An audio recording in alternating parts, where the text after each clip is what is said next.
Hello children, in this lecture we will discuss ammonia gas, its basic nature. So an aqueous solution of ammonia is basic in nature. Aqueous solution means solution in water. So solution of ammonia in water is aqueous solution of ammonia and it will be basic in nature. Perfectly dry ammonia gas or ammonia in the liquefied form is neutral to dry litmus. So dry ammonia gas or liquefied ammonia, both are neutral to dry litmus.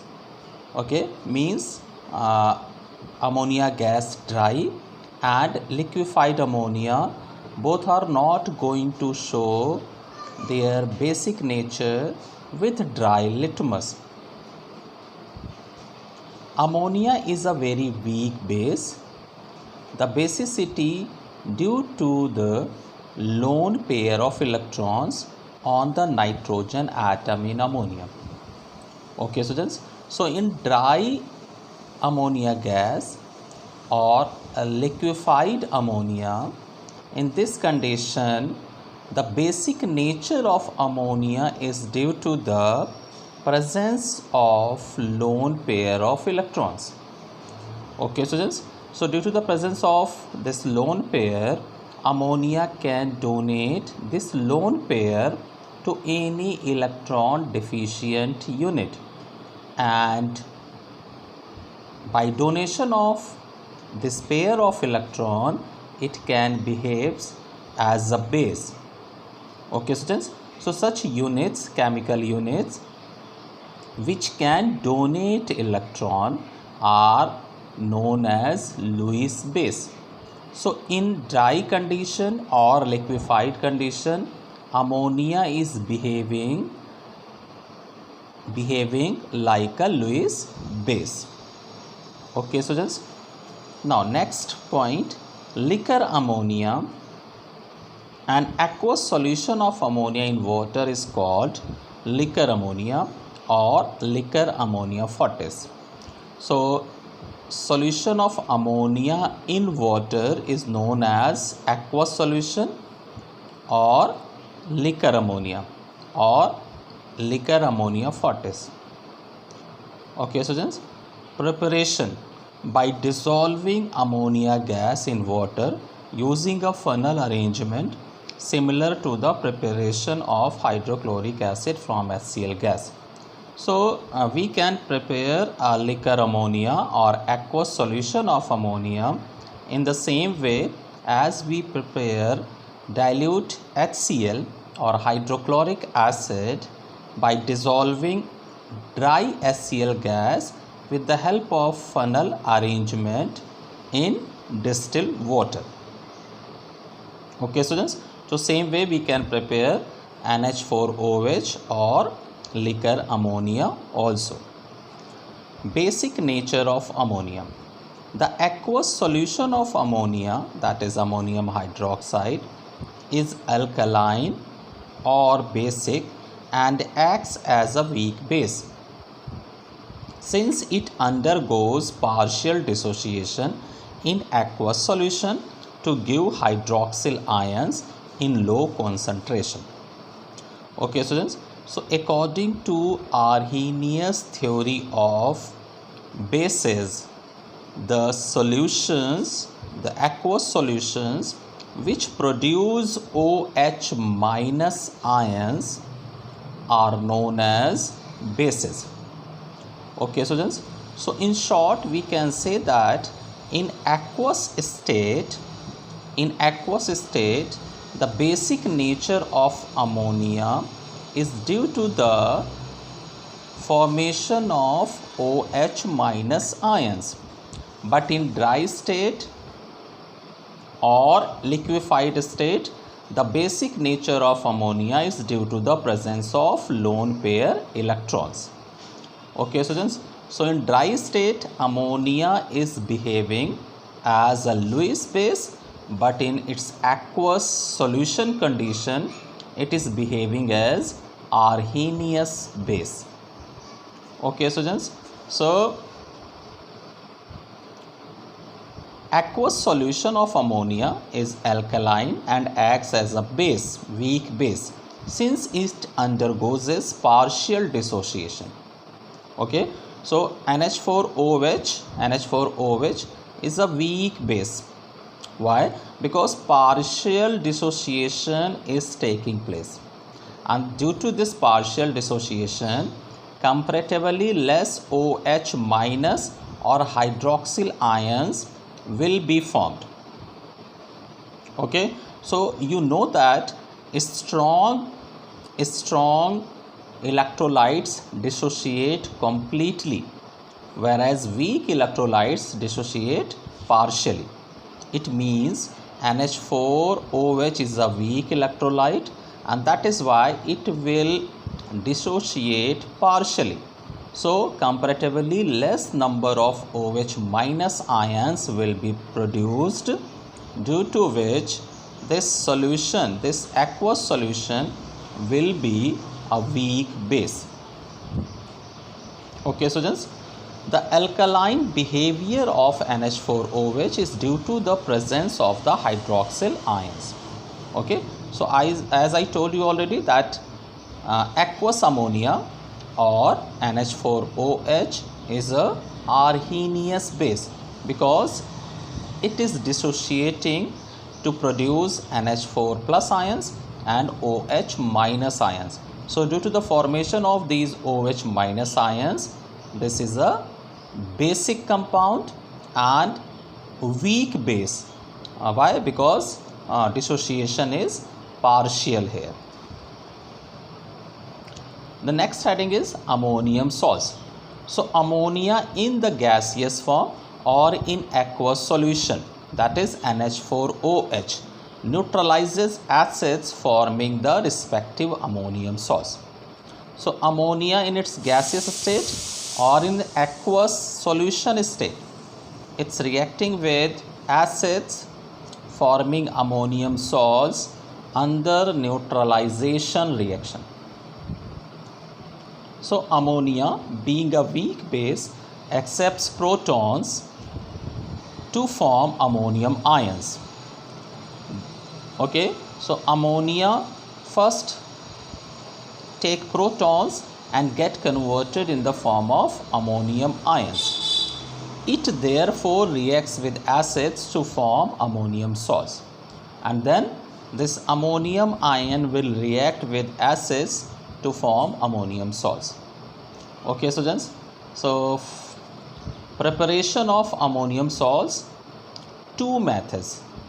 Which are these two methods?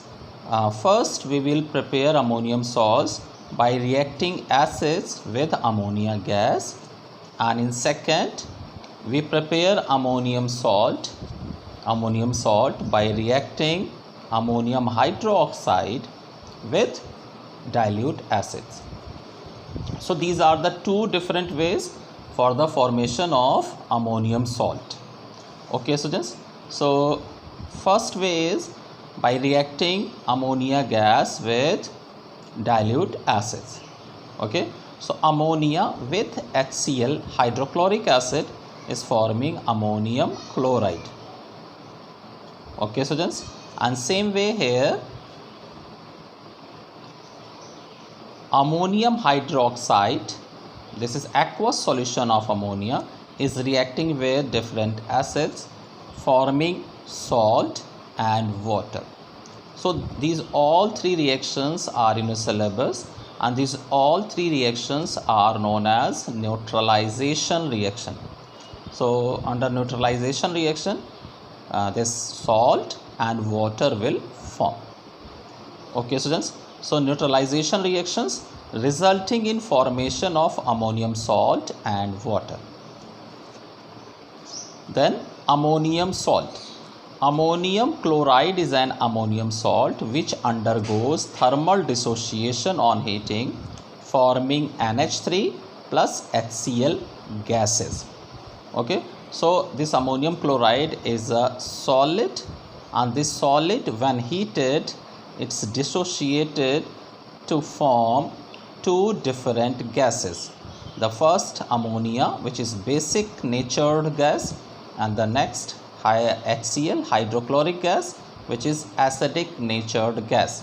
So a solid is forming a basic and a acidic natured gas after dissociation when heated. The next page.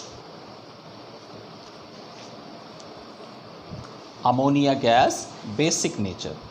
So aqueous solution of ammonia or excess ammonia pass through aqueous salt solutions precipitates hydroxides of metals from the solution of their salts. Okay, so aqueous ammonia solution or ammonia gas in excess when passed through solution of metal salts, solution of metal hydroxides. So what will happen in that condition? Different metal hydroxides are get precipitated.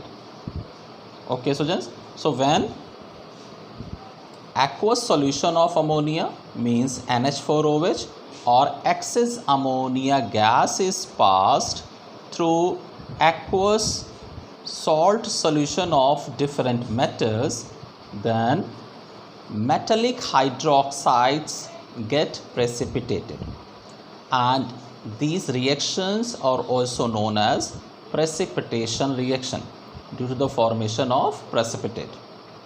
Okay, so these reactions are very important in analytical chemistry. So ammonium hydroxide reacts with metallic salt solutions to give insoluble precipitates of the respective metallic hydroxides.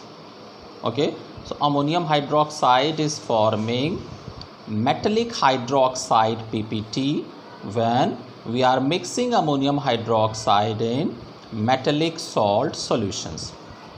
Okay, so just the precipitates which are hydroxides of metallic radicals vary in color, solubility in excess ammonium hydroxide, and hence ammonium hydroxide is used in qualitative analysis for identifying positive radicals or cations. Okay, so what is the meaning of qualitative analysis? When we try to find out presence of a particular radicals through some specific test in a particular manner. So this type of testing in a particular manner with the help of some specific test is known as analysis. Okay, so in qualitative analysis we do some particular test in a particular manner in systematic way to recognize the presence of a particular radical. Okay, so in these reactions, precipitation reactions, the precipitate which is hydroxide of metal is having a particular color or solubility in excess of ammonium hydroxide. So due to these two qualities, we can recognize that which metallic hydroxides is formed, which metallic hydroxides is get precipitated. Okay, students, so on the basis of color and solubility, we can recognize that which metallic hydroxide is get precipitated, and through this we can tell that this particular type of metallic radical or cation is present in the given salt. Okay, now few reactions of the related compounds in your syllabus, and the first reaction which is in your syllabus is reaction of ammonium hydroxide with ferrous sulfate. So when ammonium hydroxide is reacted with ferrous sulfate, ammonium sulfate and ferrous hydroxide is formed. This ferrous hydroxide PPT is dirty green in color, dirty green, and it is insoluble in excess amount of ammonium hydroxide. Okay students, so with the help of this particular color and its insolubility in ammonium hydroxide excess, we can tell that this hydroxide which is forming here is having a particular ion, that is ferrous ion. Okay students, now next salt is FeCl3. So FeCl3 when reacts with NH4OH, this ammonium chloride plus ferric hydroxide is formed, which is reddish brown in color and insoluble in excess of ammonium hydroxide. Lead nitrate is forming lead hydroxide, which is chalky white. So you are not going to just write white PPT. Okay students, you have to write chalky white PPT, full name, and it is also insoluble in excess of ammonium hydroxide. Here zinc sulfate, or it can be zinc nitrate. So any of the salt when reacts with this ammonium sulfate will form. Ammonium sulfate will form when this is zinc sulfate, and ammonium nitrate will form if the taken salt is zinc nitrate. Okay students, so in the present with the zinc nitrate, ammonium nitrate will form here plus zinc hydroxide. So zinc hydroxide is a solid gelatinous white in color, white gelatinous, soluble in excess of NH4OH. Okay, so this is the solubility reaction of this ammonium hydroxide in excess of ammonium hydroxide. This is okay students. So in excess of ammonium hydroxide, this zinc hydroxide is forming this complex salt, and the formula of complex salt is square bracket zinc NH3 whole 4, then square bracket, then sulfate. Okay students, so what will be the IUPAC name of this compound? The name of this compound will be tetraamine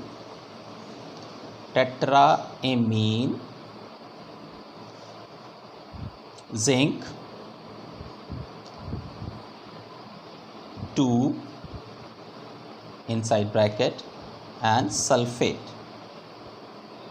So this will be the IUPAC name of this particular compound. These are all the things in are not in your syllabus. Okay, so just formula you have to learn.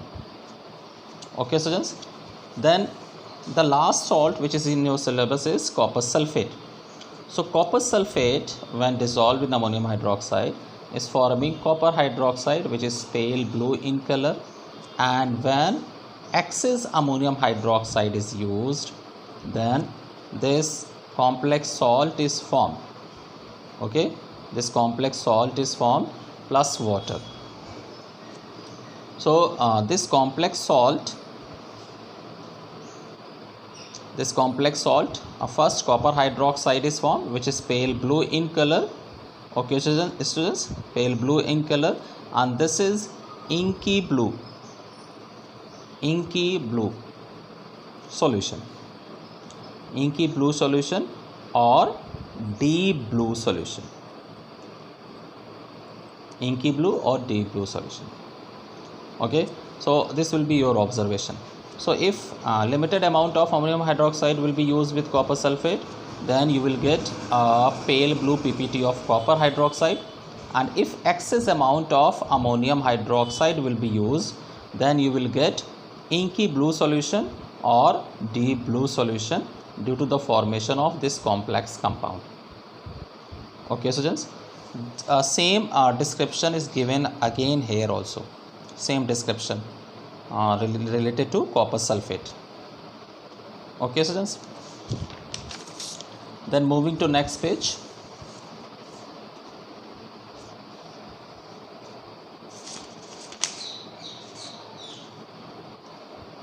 Here in this page we are having ammonia gas reducing action. Okay students, so this portion we will take in our next lecture.